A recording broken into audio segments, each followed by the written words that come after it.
ब्रह्मचर्य का नाश, वीर का नाश, जीवन का नाश है। आजकल के बच्चे, नौजवान इसको मनोरंजन समझते हैं और उनको सलाह भी ऐसी मिलती है कि हम जैसे बोल रहे हैं ब्रह्मचर्य के लिए, तो डॉक्टर और आपको जो इधर सांसारिक प्रोत्साहन देने वाले हैं वो आपको सलाह देंगे। तो ये जो कमियां है ना, ये कोई भूत नहीं है जैसे लोग कहते हैं, पता नहीं कौन ऐसा, कुछ नहीं, गंदी आदतें हैं, इन पर संयम लाओ। आप समझ रहे, स्वीकार करते हो हमारी बात कि इसमें आपको संशय है? हाँ, तो आप देखो, हम आज ही सत्संग में बोल रहे थे, हमारे रक्त का स्वभाव है ऐसे, जैसे कट जाए ना तो उसका स्वभाव थोड़ी देर में गाढ़ा होने की कोशिश करेगा।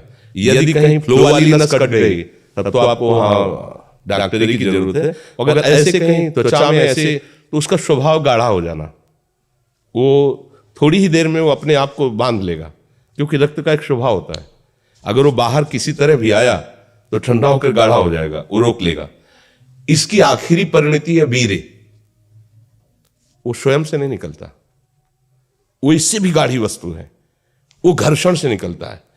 अगर आप उसको गर्म न करें चिंतन के द्वारा, क्रिया के द्वारा, तो नहीं निकलेगा। और जब हम उसको, तो फिर वो जीवन को नष्ट, प्राय इस पर बच्चे ध्यान ही नहीं देते कि ये कोई मार्ग भी है। और परिणाम क्या होता है कि फिर वो संसार में, जिसे डिप्रेशन कहते हैं, मानसिक रोग से ग्रसित हो जाते हैं, क्योंकि इसका परिणाम यही है। या तो आपको प्रमाद और आलस्य युक्त होकर समाज से अलग पड़ा रहना पड़ेगा, और या फिर आखिरी कि आत्महत्या कर लें, ऐसी सलाह आपका मन देगा, ऐसी स्थिति में पहुंचा देगा। इसलिए हमें लगता है जब तक ब्याह न हो तब तक ब्रह्मचर्य से रहो, ब्याह भी हो जाए तो संयम से रहे। ये जीवनी शक्ति है, ये किसी के साथ खिलवाड़ नहीं करना चाहिए। पढ़ाई लिखाई वो कैसे तुम्हें बताए, अभी आप छेड़ना मत। जैसे लोग कहते हैं ना, मैं बहुत परेशान हूं, कुछ करता नहीं, ऐसा हो जाता है वैसा हो जाता है, तो आपको हम बता रहे रक्त का स्वभाव है जैसे, तो इसकी आखिरी परिणति है वो वीर।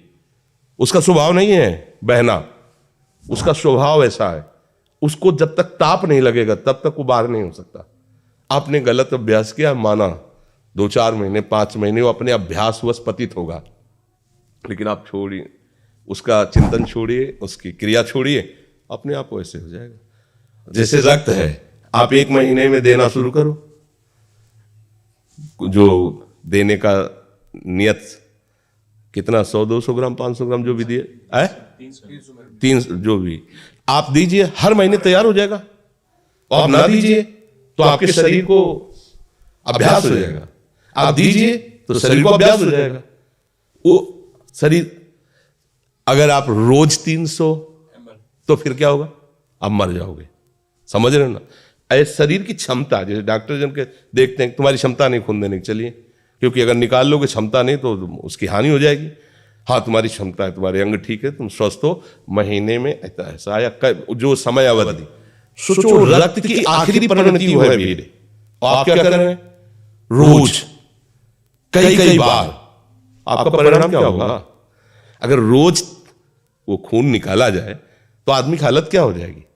खून की आखिरी परिणति है, अन्न रस जो हमने पाया उसकी परिणति धीरे धीरे परिवर्तित होती हुई मांस, मज्जा, रक्त, इनके वो आखिरी सप्तम धातु है वीर्य, और उसके साथ ऐसा खिलवाड़, कैसा जीवन होगा आपका?